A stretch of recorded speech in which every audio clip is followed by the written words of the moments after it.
থাকক মিয়া গতি সুখীয়াকে থাকক মিয়া দাদাগিৰি আৰ নচলিব মিয়া দাদাগিৰি নচলিব মিয়া গতি সুখীয়াকে থাকক প্ৰশাসন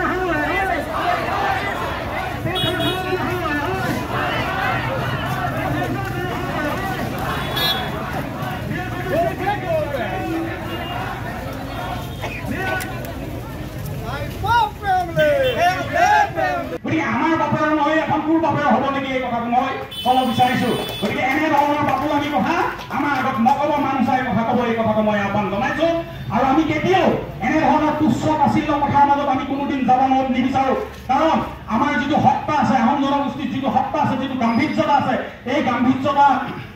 এৰি আমি কেতিয়াও তুচ্ছ তাচ্ছিল্য কথাই কাৰোবাৰ উপলুঙা ইটিকিং কৰাৰ আমাৰ কেতিয়াও মনোভাৱ নাই কিন্তু আমাকো যদি কোনোবা এনেধৰণৰ তুচ্ছ তাচ্ছিল্য ইটিকিং কৰিব তাৰ কিন্তু পোনপটীয়া কিন্তু উত্তৰ তেওঁলোকে পাব এই কথাটো মনত ৰখা ভাল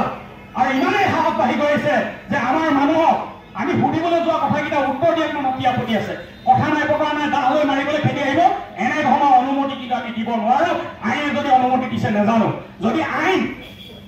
আইন তেওঁলোকে অনুমতি দিছে দাহ ল'বলৈ তেতিয়াহ'লে আমাকো অনুমতি দিব লাগিব হেংদাং ল'বলৈ আজি আহি তাত সোমাই পৰিছে গতিকে আমি চৰকাৰক আহ্বান জনাইছোঁ যে অতি শীঘ্ৰে আমাৰ এই অঞ্চলবিলাক বেদখলমুক্ত কৰিব লাগিব আৰু ইতিমধ্যে আমি তেখেতসকলক উচ্ছেদ কৰিবৰ কাৰণে আমি ব্যৱস্থা ল'ম ভাবি তেখেতলোকে আলমুৰিহৰত একেদিনাই 10,000 মানুহ শ্বহীদ হৈছিলে অসংখ্য মানুহ আমাৰ মানুহ শ্বহীদীকৰণ কৰিছে যাতে এই ভূখণ্ড সুৰক্ষিত কৰি ৰাখিবৰ কাৰণে তাৰ পাছত আমি আজি পাৰিছোনে আমি খিলঞ্জীয়াৰ প্ৰাণকেন্দ্ৰস্বৰূপ চৰাইদেউ জিলাৰ সদৰ সোণাৰী নগৰত এটা অতি দুৰ্ভাগ্যজনক ঘটনা হৈছে খিলঞ্জীয়া মুছলমান মহিলা এগৰাকী মাতি এটা সন্দেহযুক্ত নাগৰিকৰ দলে ইয়াত তেখেতসকলে বলপূৰ্বক অধিকাৰ কৰা বা কাঢ়ি লোৱাৰ প্ৰচেষ্টাৰ বিষয়ে আমাক অৱগত কৰিছিলে আমাৰ কৰ্মীসকলক আৰু এই বিষয়ৰ সত্যতা বিচাৰ কৰিবৰ বাবে সঁচা মিছা বিচাৰ কৰিবৰ বাবে আমাৰ টাইপাৰ কৰ্মীসকলে যেতিয়া গৈ সজমিন তদন্ত কৰিবলৈ উপস্থিত হোৱাৰ মাত্ৰকে কোনো কথা বতৰা ভূতপোচ নোহোৱাকৈয়ে দাহ আৰু জাঠি লৈ আমাৰ ল'ৰাক মাৰিবলৈ খেদি আহিল আৰু সৌভাগ্যক্ৰমে আমাৰ এজন ল'ৰাৰ ডিঙিত দাহৰ ঘাপ পৰাৰ পৰা বাচিছে গতিকে এই যিটো কথা যোৱা বহুদিনৰ পৰা চলি আছে আমি দেখিছোঁ এই কথাবিলাকে এটা গভীৰ তাৎপৰ্য বহন কৰিছে খিলঞ্জীয়া মানুহৰ ওপৰত যিটো অত্যাচাৰ এটা অৰ্গেনাইজ পেটাৰ্ণ যিটো আৰম্ভ হৈছে এই পমুৱা বা অভিভাষী মুছলমান যিটো আমি সাধাৰণতে মিয়া শব্দই যিটো অভিহিত কৰোঁ এই কথাটো কিন্তু অতি দুৰ্ভাগ্যজনক আৰু যোৱাকালি আমি এজাহাৰ দিছোঁ আমাৰ সোণাৰী সদৰ থানাত এই দুখীসকলক আমি 48 ঘণ্টাৰ ভিতৰত আমি কৰায়ত্ব কৰিবৰ কাৰণে আমি দাবী জনাইছোঁ আৰু যদি কৰায়ত্ব নকৰে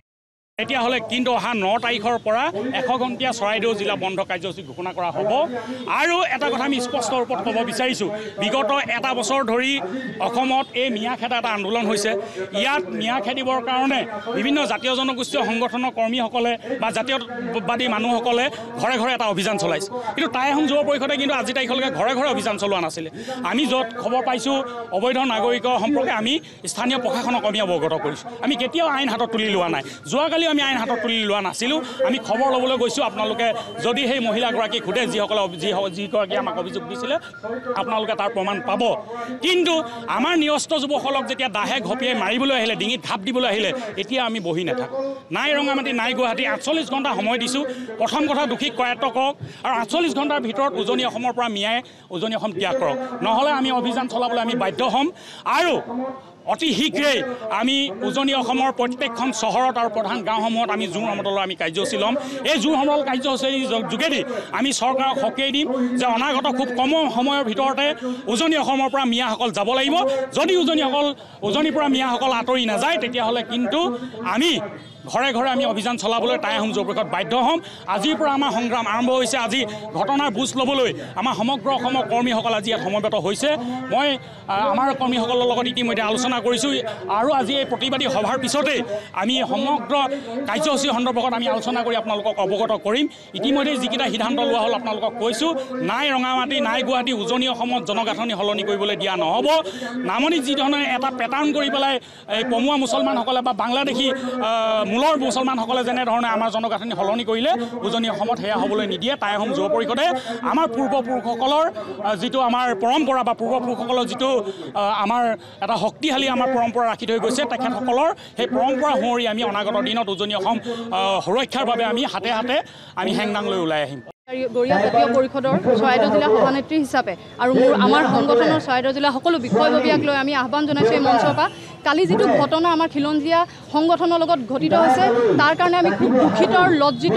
কাৰণ যাতে অনাগত দিনত এনেকুৱা ধৰণৰ কাম নহয় আৰু আমাৰ গৰিয়াসকল মৰিয়াসকল দেশীসকলে যাতে অনাগত দিনত এই মিয়াসকলৰ কাৰণে লজ্জিত নহয় আৰু বিপদজনক কোনো কাৰণত তেওঁলোকে বিপদৰ সন্মুখীন নহয়। মই ইয়াৰ পৰাই আহ্বান জনাইছোঁ যাতে দ্বিতীয়তে কোনো মিয়াক আমাৰ গৰিয়াসকলে বিয়া নাপাতে আৰু মাটি কিনা বেচাৰ ক্ষেত্ৰত যাতে সতৰ্ক হয়, কাৰণ তেওঁলোকে মাটি কিনি বা বিয়া পাতি ইয়াত প্ৰশ্ৰয় ল'ব আৰু তেনেকুৱা ধৰণৰ প্ৰশ্ৰয়ৰ ফলতে তেওঁলোকে গোটেই সেই ঠাইখন তেওঁলোকে বিয়পি তেওঁলোকৰ পৰিয়াল কৰিবলৈ বিচাৰে, পৰিয়াল কেন্দ্ৰিক কৰি তেওঁলোকে আমাৰ অসমীয়া অস্তিত্বটো শেষ কৰিব বিচাৰে, বিশেষকৈ আমাৰ গৰিয়া মৰিয়া দেশী জলৰ। সেইটোকে মই অনুৰোধ জনাইছোঁ